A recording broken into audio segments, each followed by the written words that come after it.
Hey, it's Mike Irving from Advanced Business Abilities, and today I want to talk about the 4 most important things for you to do in every single sales meeting that you hold. So any meeting that you have with a potential client, and it doesn't matter whether or not your sales or the product or service that you're selling has a really long pipeline, or whether or not it's something that you can meet someone and create a sale right there on the spot and then move on. These 4 things will help you no matter what you're selling, and if you can have an awareness of them, they're going to make a difference to your figures and your outcomes. So the first thing I want to talk about is every single time you are in a sales meeting, the very first thing that you want to achieve is right here. You want to build rapport. Now, in order to understand this, it's actually pretty important to understand what rapport is. Just a second ago, I did a quick little video search on Google, and the first thing that came up was a video Tony Robbins sharing about how to build rapport. And look, what he spoke about was modeling and mirroring. Now, I'm not going to say that that's not a good thing to do. What I will say is that will come naturally if you actually build rapport. So what that is trying to be similar to somebody. So building rapport, the most effective way to build rapport is to ask questions.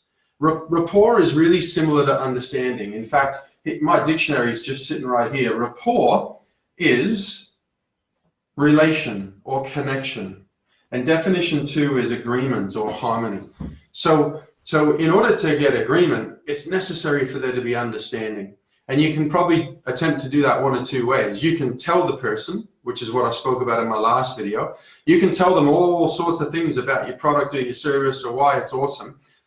You could attempt to just mirror the person and make a comment about, how you like their car, or, hey, business looks great, but that doesn't have the same effect. You're looking for a depth here that's not going to achieve. So how do you build rapport? Ask questions, right? That's the number 1 thing. Everybody loves to talk about themselves. So ask questions. Your second task in every single sales meeting that you're going to hold is for you to find out what they want. What they want. Now, finding out what they want is not as easy as you might think, because what will happen often is you'll get the surface level wants. Somebody tells you that they want a product that does this for them. You'll get a surface level. What you really want to look for is, what do they really want? And how will you know when you've found that? You'll know because their state will change. They will brighten up. They'll start getting excited when they're talking about the thing that they really want. So, how do you achieve that? Ask questions. Now, the great thing about that is the more you ask questions here, that automatically has the effect of furthering your rapport and your understanding with the person. They will feel heard. They will feel understood. And people like that. So find out what they want. Ask questions. Ask specific questions about what is it that they want related to the thing that you're offering, whether that's a service or a widget, it doesn't matter. Find out what they want. Now, once you've achieved those 2 steps, your third step is you're to demonstrate that you can deliver what they want. Demonstrate you can deliver. Now, again, that's not as easy as it sounds. You will never demonstrate that you can deliver what they want through a glossy brochure. That doesn't work. That's not going to happen. So let's give an example here. Let's say that you're a coach. So you've got somebody that wants help with the thing that you coach with.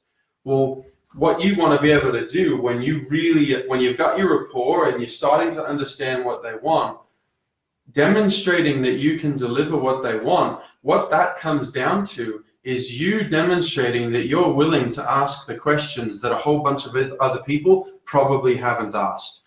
You're willing to go to the level of intimacy where you're going to ask a question about something that you perceive in them, and that's going to help them see and know hey, yeah, this person's not messing around. They're actually really going to help me, right?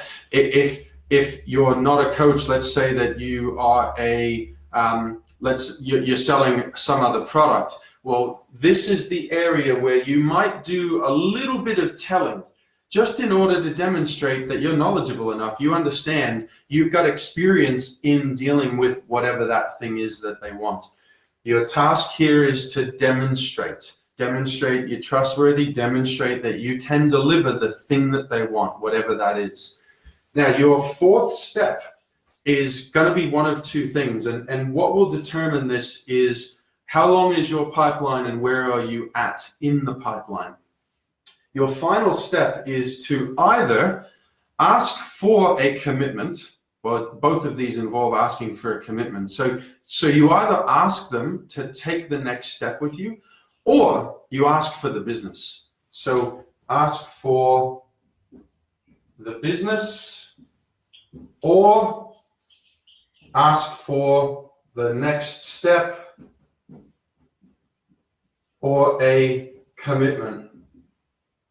And, you know, a lot of people make mistakes here because they feel awkward about asking that closing question is what it's often referred to as.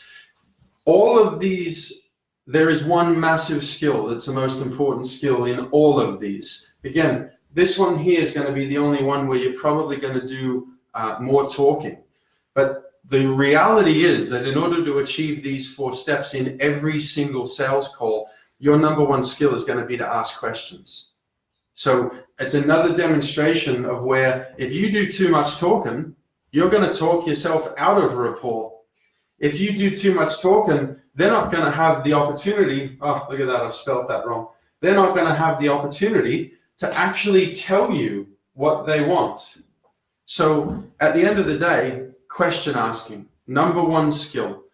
Go out and practice it. I'm absolutely certain if you can keep an awareness that these are the 4 things that you want to achieve with every sales call, that's going to help. When I'm training a salesperson, these are the questions that I ask when they come back from a meeting. Did you build rapport? Did you find out what they really want? Did you demonstrate that you can deliver what they want? And how did you do that? And did you ask for the business, or did you ask for the next step? I hope that's helpful. Have a fantastic weekend. I'll catch up with you in the next video.